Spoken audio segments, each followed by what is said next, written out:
When attending to someone suffering from asthma, acting calmly and giving simple reassurance can make all the difference.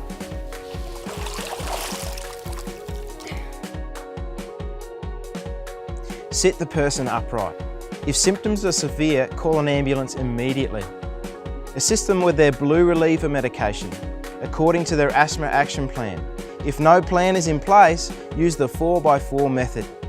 Check that the medication is still in date. If it has expired, use a backup or ask to borrow somebody else's. Shake the puffer device and insert it into a spacer if available. Give 4 separate puffs, allowing them to take 4 full breaths from the spacer after each puff. Wait 4 minutes to see how they respond, and if there's no improvement, repeat the dose. If there is still no improvement, call an ambulance immediately. Breathing emergencies like asthma can be very scary for children and adults, so remember reassurance and give 4 puffs every 4 minutes until the ambulance arrives.